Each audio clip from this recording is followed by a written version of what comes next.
నమస్తే S6 news కి స్వాగతం. వార్తల్లో ముందుగా ముఖ్యాంశాలు. నేతాజీ సుభాష్ చంద్రబోస్ జన్మదిన సందర్భంగా నివాళులర్పించిన ప్రధానమంత్రి నరేంద్ర మోడీ.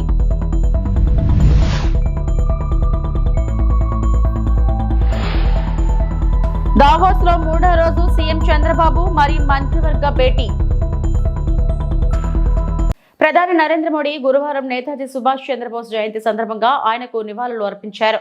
ఆయన ఆదర్శాలు మరియు భారతదేశ స్వాతంత్ర్యం పట్ల అచంచలమైన అంకితభావం మనకు స్ఫూర్తినిస్తూనే ఉన్నాయన్నారు. నేతాజీ సుభాష్ చంద్రబోస్ జయంతిని పరాక్రమ్ దివస్ గా జరుపుకునే సందర్భంగా ప్రధాని మోడీ మాట్లాడుతూ ఈ రోజు నేతాజీ సుభాష్ చంద్రబోస్ జయంతి సందర్భంగా దేశం మొత్తం ఆయన్ను గౌరవప్రదంగా స్మరించుకుంటుందని అన్నారు. आज नेताजी सुभाष चंद्र बोस की जन्म जयंती के इस पावन अवसर पर पूरा देश श्रद्धापूर्वक उन्हें याद कर रहा है। मैं नेताजी सुभाष बाबू को श्रद्धापूर्वक नमन करता हूं। इस वर्ष के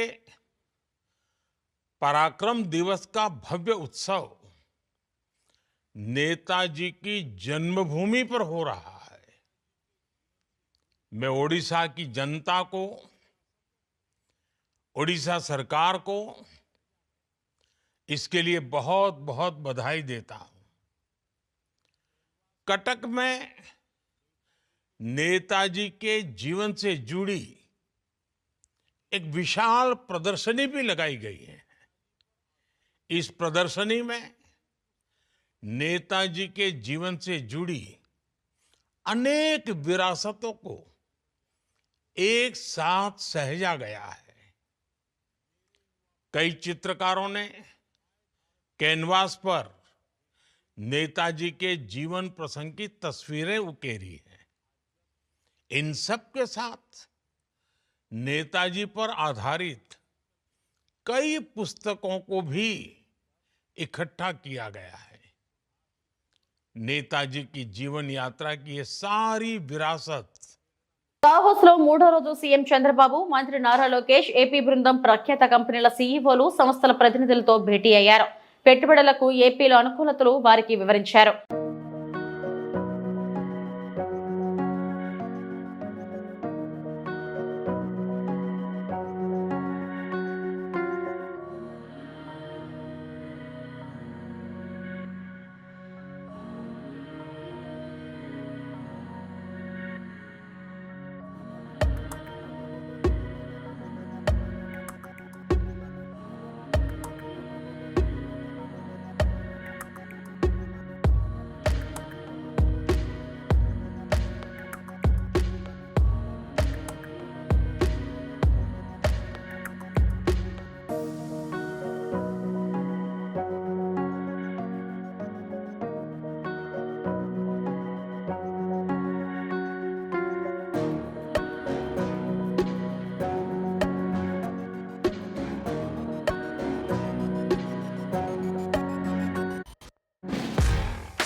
టిట్కో ఇళ్ల కాలనీ వాసులకు కొత్త కాంతులు 6 లక్షలతో వీధి దీపాలు. పాల్కొల్లు పట్టణంలోని టిట్కో ఇళ్ల కాలనీ వాసులు రాత్రి సమయంలో ఇబ్బంది పడుతున్న వీధి లైట్ల సమస్యను తీర్చడం జరిగింది.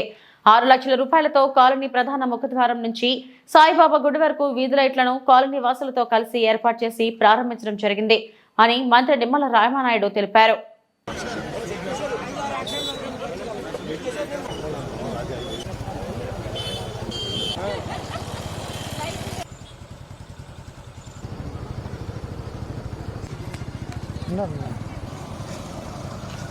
పాత్రికేయ మిత్రులందరికీ కూడా నమస్కారాలు తెలియజేసుకుంటూ, మన ఎన్టీఆర్ టిట్కో ఇళ్ళు ఆ రోజు మనం 90% 2019లో పూర్తి చేసినటువంటి స్థితిలో 5 సంవత్సరాల్లో రంగుల మీద పెట్టినటువంటి శ్రద్ధ మిగిలిన 10% పూర్తి చేయనటువంటి స్థితిలో ప్రజలు ఎన్నో ఇబ్బందులు పడినటువంటి స్థితిలో ఆ రోజు మనం చేసినటువంటి పోరాటాల ఫలితంగా మరి ఏదైతే ఒక 2,000 మందికి ఏదైతే ఆ రోజు మనం 100% పూర్తయినటువంటి ఇళ్లను రంగులు మార్చి ఏదైతే ఇచ్చారో మరి వాళ్ళు నివాసానికి వచ్చిన తర్వాత కూడా అలా అనేకమైన ఇబ్బంది, అందులో ప్రత్యేకించి మరి కరెంటు ఏదైతే వీధి లైట్లు ఎలగక టిట్కో లోపల అదేవిధంగా టిట్కో వెలుపల కూడా మరి మహిళలు ఏదైతే తీవ్రమైన అవస్థలు పడుతూ ఉన్నారో వాటిని గుర్తించి ఆ టిట్కో ఇళ్ల లోపల ప్రతి వీధిలోనూ కూడా మరి అక్కడ లైట్లు వెలిగించడంతో పాటుగా సెంటర్స్లో ఐమాక్స్ లైట్స్ను కూడా టిట్కో ఇళ్లలో పెట్టి మరి రాత్రుల్లో సైతం దేదీప్యమానంగా ఉండేటువంటి విధంగా ఆ లైట్లను మనం పెట్టడం జరిగింది. దానితో పాటుగా ఆ ఎన్టీఆర్ టిట్కో ఇళ్ల గేటు దగ్గర నుంచి పాలకొల్లు సాయిబాబా గుడి వరకు కూడా ఏదైతే లాకుల వరకు మరి స్తంభాలు ఉన్నా కూడా ఇక్కడ థర్డ్ వైర్ లేక లైట్లు లేక ఈ యొక్క కిలోమీటర్ కూడా ఆ మహిళలు సాయంత్రం మాటలు ఇంటికి టిట్కో ఇళ్ళకి రావాలని అంటే ఆ చీకట్లో చాలా భయాందోళనతో బిక్కుబిక్కుమంటూ చాలా మంది షాపుల్లో పనిచేస్తూ చిన్న చిన్న ఆఫీసుల్లో పనిచేసేటువంటి లేకపోతే ఇళ్ల దగ్గర పనిచేసేటువంటి పేదవాళ్ళు మహిళలకి చాలా ఇబ్బందికరంగా ఉంటే ఇమ్మీడియట్లీ దాని మీద కూడా మున్సిపాలిటీతో మాట్లాడి మరి సిఎఫ్ఎంఎస్ నుంచి అంటే లేట్ అయిపోతుంది చూసి మరి డైరెక్ట్గానే మనం మనీ మున్సిపాలిటీ నుంచి చెక్ ఇప్పించి 6 లక్షల రూపాయలతోటి దగ్గర మరి ఏదైతే ఈ యొక్క వీధి లైట్లు దగ్గర 50 వీధి లైట్లని ప్రతి స్తంభానికి కూడా ఇవ్వడం జరిగింది. మరి ఈరోజు మరి కొంతమేర మనం చూస్తూ ఉంటే లైటింగ్లో మహిళలకి ఇబ్బంది కలగకుండా వాళ్ళ క్షేమాన్ని దృష్టిలో పెట్టుకుని పనిచేయడం జరిగింది. ఆ మహిళల చేత ఈరోజు లైట్లను కూడా ప్రారంభించడం కూడా జరిగింది. భవిష్యత్తులో కూడా ఎన్టీఆర్ టిట్కో ఇళ్ళ గేటు దగ్గరే ఆ ఏరియాలోనే మనం ఫుట్పాత్ బ్రిడ్జిని కూడా నిర్మాణం చేయాలి. అది చేస్తే ఇంకా అవతల రోడ్ నుంచి కూడా బస్సు దిగినా లేకపోతే ఇతరత్ర ట్రావెల్తో మెయిన్ రోడ్ నుంచి వచ్చిన యువతలకి వచ్చేటువంటి అవకాశం ఉంది. ఇవన్నీ కూడా 1 by 1 ఒక్కొక్కటి క్లియర్ చేస్తూ ఇప్పటికే టిట్కోయిల్లో కూడా రేషన్ డిపో లేదంటే అక్కడ ఒక రేషన్ డిపోనే ప్రత్యేకంగా అక్కడ మనం పెట్టడం జరిగింది. చెత్తబళ్ళు రావట్లేదంటే దాన్ని క్లియర్ చేస్తాం. మోటార్లు పాడైపోయినాయి పని చేయట్లేదంటే మళ్ళీ వాటర్ క్లియర్ చేసుకుంటూ ఒక్కొక్కటి ఈ 5-6 నెలల్లో క్లియర్ చేసుకుంటూ ఇంకొక 5-6 నెలల్లో శాశ్వతంగా ఆ మిగిలిన బ్యాలెన్స్ ఇల్లు ఏవైతే ఉన్నాయో అవి కూడా కంప్లీట్ చేసి వాళ్ళకు కూడా స్వాధీనం చేసి ఇంకా ఏవైతే వసతులు ఉన్నాయో అవి కూడా మొన్న నారాయణ గారు మున్సిపల్ శాఖ మంత్రిని స్వయంగా తీసుకొచ్చాం. ఆయన కూడా స్పష్టంగా హామీ తీసుకున్నాం కాబట్టి త్వరితగతంగా. పశ్చిమ గోదావరి జిల్లా తణుకు నియోజకవర్గంలో ఘనంగా ఆంధ్రప్రదేశ్ ఐటీ శాఖ మంత్రివర్యులు నారా లోకేష్ పుట్టినరోజుల సందర్భంగా పార్టీ కార్యాలయంలో కేక్ కోసి నారా లోకేష్ కి జన్మదిన శుభాకాంక్షలు తెలియపరిచారు. ఈ సందర్భంగా శాసనసభ్యులు ఆర్మిల్లి రాధాకృష్ణ మాట్లాడుతూ నారా లోకేష్ పుట్టినరోజు సందర్భంగా నేను తణుకు పట్టణ ప్రజలు మరియు కూటమి నాయకులు అందరూ కూడా ఆయనకి జన్మదిన శుభాకాంక్షలు తెలిపారని అన్నారు. యువగలం పాదయాత్రలో ప్రజల అందరితో మమేకమై ఆ రోజు ప్రభుత్వ బాధ్యతగా ఉన్నటువంటి అనేక వర్గాల ప్రజలను కలిసి వారి యొక్క బాధ్యతలను తెలుసుకుంటూ కూటమి ప్రభుత్వం ఏర్పాటులో కీలకమైన పాత్ర వహించినటువంటి వ్యక్తి నారా లోకేష్ అని అన్నారు. యువగలం పాదయాత్రలో అనేక వర్గాలకు చేరువై మంగళగిరి నుంచి అత్యధికమైన మెజారిటీతో తెలుగుదేశం ఎప్పుడు గెలవని ప్రదేశం మంగళగిరి నుంచి అత్యధికమైన మెజారిటీతో గెలిచి అక్కడ ప్రజలు మన్ననలు పొందడమే కాకుండా రాష్ట్ర వ్యాప్తంగా కూడా కూటమి ప్రభుత్వం ఏర్పడడానికి యువగలం పాదయాత్ర ద్వారా చేసినటువంటి కృషి మనందరికీ తెలిసిందేనని అన్నారు. కేవలం పరిపాలనే కాకుండా పార్టీ కార్యకర్తల సంక్షేమం కోసం కూడా కృషి చేస్తున్నటువంటి వ్యక్తి నారా లోకేష్ అని కొనియాడారు.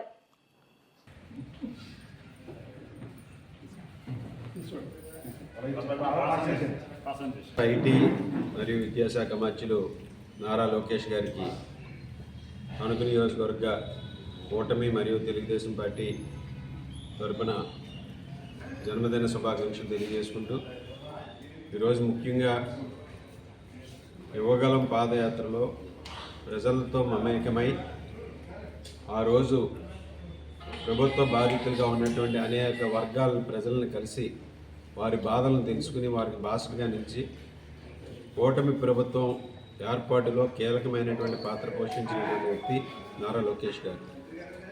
యువగలం పాదయాత్రలో అనేక వర్గాలకి చేరువై మంగళగిరి నుంచి అత్యధికమైనటువంటి మెజారిటీతో ఎప్పుడూ గెలవని తెలుగుదేశం పార్టీ ఎప్పుడూ గెలవనిటువంటి మంగళగిరి నియోజకవర్గం నుంచి ఈరోజు అత్యధికమైనటువంటి మెజారిటీతో గెలిచి అక్కడ ప్రజలు మన్ననలు పొందడమే కాకుండా రాష్ట్ర వ్యాప్తంగా కూడా కూటమి ప్రభుత్వం ఏర్పడటానికి యువగలం పాదయాత్ర ద్వారా చేసినటువంటి కృషిని కూడా మనందరం కూడా గుర్తించుకోవాలి. అదేవిధంగా కేవలం ఈరోజు పరిపాలనే కాకుండా పార్టీ కార్యకర్తల సంక్షేమం కోసం కూడా కృషి చేస్తున్నటువంటి వ్యక్తి లోకేష్ గారు. కార్యకర్తల సంక్షేమ నిధిని ఏర్పాటు చేసి కార్యకర్తలకి ఎటువంటి ఇబ్బందులు లేకుండా వారికి అండగా నిలబడుతూ వారికి అన్ని రకాలైనటువంటి సహాయ సహకారాలు అందిస్తూ ఈరోజు వారందరికీ బాధ్యతగా వారందరి పట్ల కూడా ఎంతో బాధ్యత తీసుకుని కార్యకర్తల సంక్షేమమే ధ్యేయంగా పనిచేస్తున్నటువంటి నాయకుడు లోకేష్ గారు. ఈరోజు తెలుగుదేశం పార్టీ ఆవిర్భావం తర్వాత స్వర్గీయ నందమూరి తారక రామారావు గారు ఒక్కడిగా పార్టీని ప్రారంభిస్తే ఈరోజు 1 కోటి మంది పైగా సభ్యత్వాలతో పార్టీని పెద్ద కుటుంబంగా చేసినటువంటి వ్యక్తి లోకేష్ గారు. ఈరోజు 1 కోటి సభ్యత్వాలు నమోదవడంలో కీలకమైనటువంటి పాత్ర పోషించి ఎప్పుడూ లేని విధంగా డిజిటలైజ్ చేసి అదేవిధంగా 5 లక్షల రూపాయల ఇన్సూరెన్స్ కానీ కార్యకర్తల సంక్షేమానికి ఏ విధంగా కట్టుబడి ఉందనేదాన్ని ప్రజల్లోకి తీసుకెళ్ళి ఈరోజు 1 కోటి పైగా మెంబర్షిప్ని చేయడంలో లోకేష్ గారు చేసినటువంటి కృషిని మనందరం కూడా అభినందించాలి. ఈరోజు ఆ విధంగా తెలుగుదేశం పార్టీ పటిష్టతకు కార్యకర్తల సంక్షేమానికి కూడా నిరంతరం కూడా కృషి చేస్తున్నటువంటి వ్యక్తి లోకేష్ గారు. స్వర్గీయ నందమూరి తారక రామారావు గారి బాటలో అదేవిధంగా చంద్రబాబు నాయుడు గారి నాయకత్వంలో ఈరోజు తెలుగుదేశం పార్టీని ముందుకు నడిపిస్తూ భవిష్యత్ తరాలకు ఆశాకిరణంగా భవిష్యత్తు నాయకుడిగా ఈరోజు లోకేష్ గారు అందిస్తున్నటువంటి పడుతున్నటువంటి కష్టాన్ని ప్రతి ఒక్కరు కూడా అభినందిస్తున్నారు. ఈరోజు వారు భవిష్యత్తులో మరిన్ని ఉన్నత పదవులు చేపట్టాలని ఆయురారోగ్య ఐశ్వర్యాలతో ఉండి ఈ రాష్ట్రానికి సేవ చేసేటటువంటి విధంగా మరిన్ని ఉన్నత పదవుల ద్వారా ఈ రాష్ట్ర ప్రజలకు సేవ చేయాలని కోరుకుంటూ వారికి మరొకసారి జన్మదిన శుభాకాంక్షలు. పశ్చిమ గోదావరి జిల్లా తణుకు పట్టణంలో స్థానిక తెలుగుదేశం పార్టీ కార్యాలయం నందు తణుకు శాసనసభ్యులు ఆరుమిల్లి రాధాకృష్ణ, కేంద్ర మంత్రివర్యులు నర్సాపురం పార్లమెంట్ సభ్యులు ఉక్కు శాఖ మంత్రులు భూపతిరాజు శ్రీనివాస వర్మని సాల్వా వేసి పూలమాలలు వేసి సన్మానించారు. ఈ సందర్భంగా ఆరుమిల్లి రాధాకృష్ణ మాట్లాడుతూ కేంద్ర మంత్రివర్యులుగా భూపతిరాజు శ్రీనివాస వర్మ బాధ్యతలు తీసుకున్న తర్వాత మొట్టమొదటిసారిగా భూపతిరాజు శ్రీనివాస వర్మ తణుకు రావడం జరిగిందని, తణుకు నియోజకవర్గ ప్రజలు అందరూ ఘన స్వాగతం పలికారని అన్నారు. రాష్ట్రంలో ఉన్నటువంటి కూటమి ప్రభుత్వం రాష్ట్ర ప్రజల ప్రయోజనాల కోసం, రాష్ట్ర అభివృద్ధి కోసం సుపరిపాలన అందిస్తూ ఏ విధంగా ముందుకు వెళ్తున్నదో మీ అందరికీ తెలుసునని అన్నారు. శ్రీనివాస వర్మ చేస్తున్నటువంటి కృషి చాలా అభినందనీయమని ఈ సందర్భంగా అన్నారు.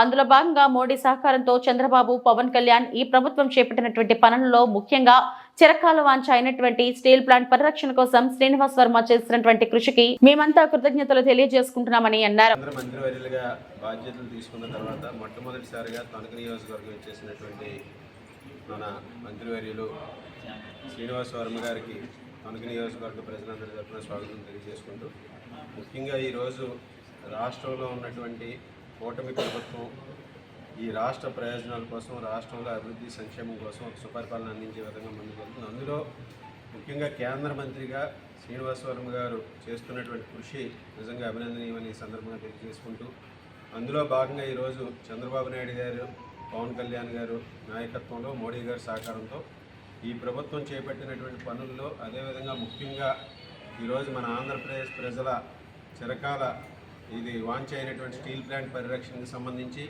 శ్రీనివాస వర్మ గారు చేసినటువంటి కృషికి ఆయనకి అభినందనలు తెలియజేసుకుంటున్నాను.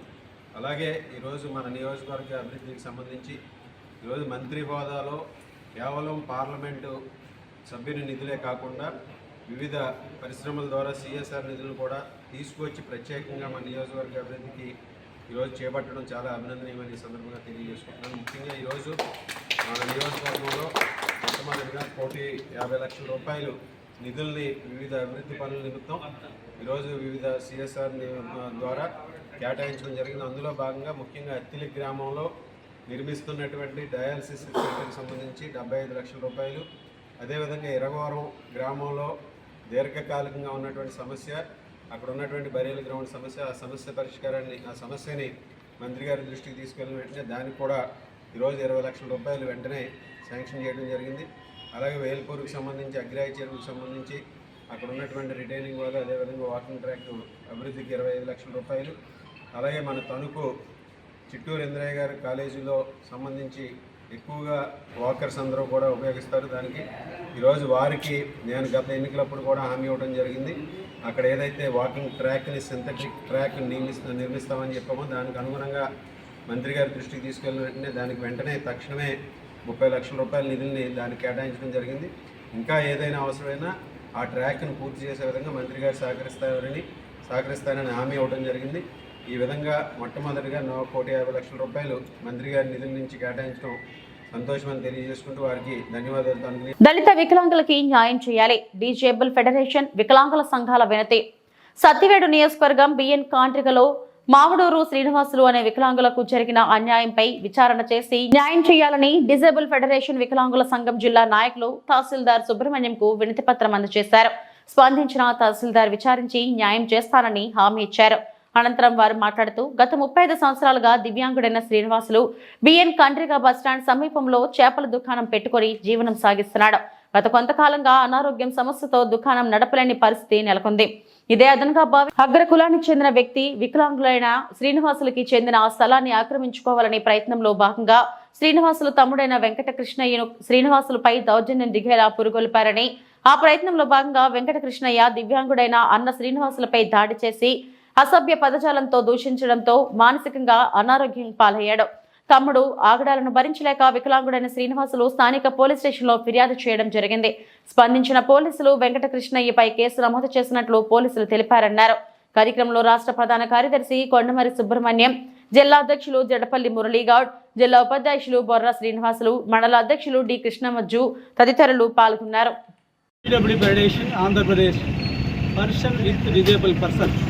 మరి ఆంధ్ర రాష్ట్రంలో దివ్యాంగుల కుటుంబాలకు భరోసా కల్పించి సపోర్ట్ చేయడానికి ఆంధ్ర రాష్ట్రంలో ఒక దివ్యాంగుల కుటుంబం ఏర్పడింది. అందులో భాగంలో కుటుంబ సభ్యుడైన మరి తిరుపతి జిల్లా బిఎన్ కండ్రికలో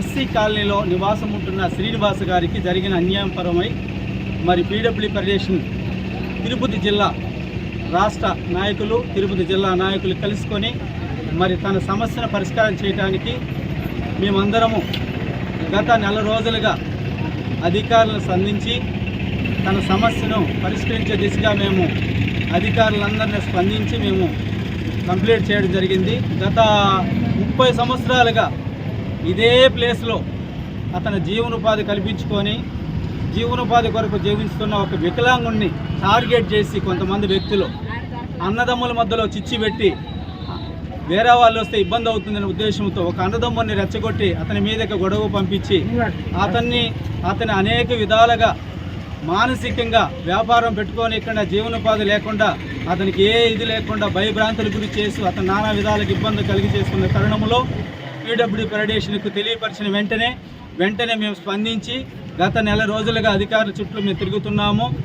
ఈ సబ్జెక్టును కరెక్ట్గా తీసుకొచ్చి గుడిపల్లి మండల కేంద్రంలో గ్రామసభ రసాభాసగా సాగింది. గుడిపల్లి గ్రామంలో గ్రామసభలో ఇటీవల చెప్పిన ఆత్మీయ రైతు భరోసా, ఇందిరమ్మ ఇండ్లు, రేషన్ కార్డులు, రైతు భరోసాకి దరఖాస్తు చేసుకున్న లబ్ధిదారులకు న్యాయం జరగలేదు. కాంగ్రెస్ పార్టీ నాయకులు, కార్యకర్తలు పేర్లు మాత్రమే వచ్చాయి అని బీఆర్ఎస్ పార్టీ నాయకులు ధర్నా చేపట్టారు. అర్హులైన వారికి ఇవ్వకుండా కేవలం కాంగ్రెస్ పార్టీ వారికి ఇచ్చారని బీఆర్ఎస్ పార్టీ నాయకులు అధికారులను నిలదీసి ప్రశ్నించారు. పోలీసులు సద్దుమణిగించి లిస్టులో పేరు లేని వారు మళ్లీ దరఖాస్తు చేసుకోమని చెప్పారు. కార్యక్రమంలో MRO Madhu Hasini, junior assistant Ravi, Lingareddy, ఏవో శ్రీనివాస్, వెలుగు సీసీ, గుడిపల్లి ఎస్ఐ నరసింహులు తదితరులు పాల్గొన్నారు.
శ్రీశైల మహాక్షేత్రంలో ఫిబ్రవరి 19 నుండి మార్చి 1 వరకు 11 రోజుల పాటు నిర్వహించే మహాశివరాత్రి బ్రహ్మోత్సవాల ఏర్పాట్లపై కర్నూలు, ప్రకాశం, నంద్యాల, గుంటూరు జిల్లాల అధికారులు, సిబ్బందితో నంద్యాల కలెక్టర్ రాజకుమారి, ఎమ్మెల్యే బుడ్డా రాజశేఖర్ రెడ్డి, ఈవో శ్రీనివాసరావు సమీక్ష సమావేశం నిర్వహించారు.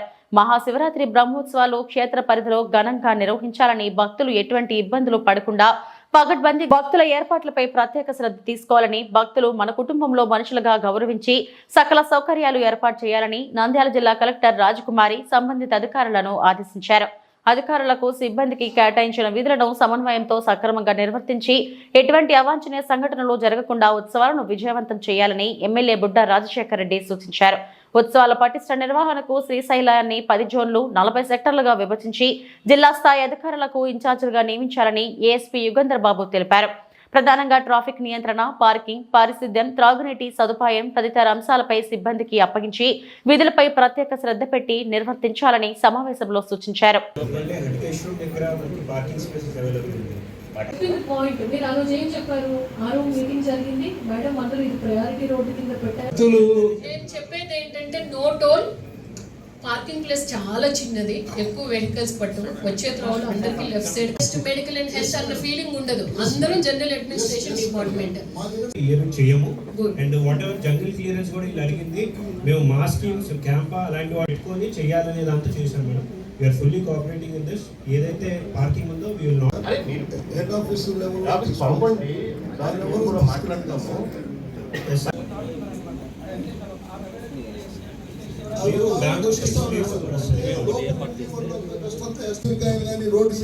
రోడ్డు మీద మన ఎమ్మెల్యే సార్ మనకు ఆత్మకూరు నుంచి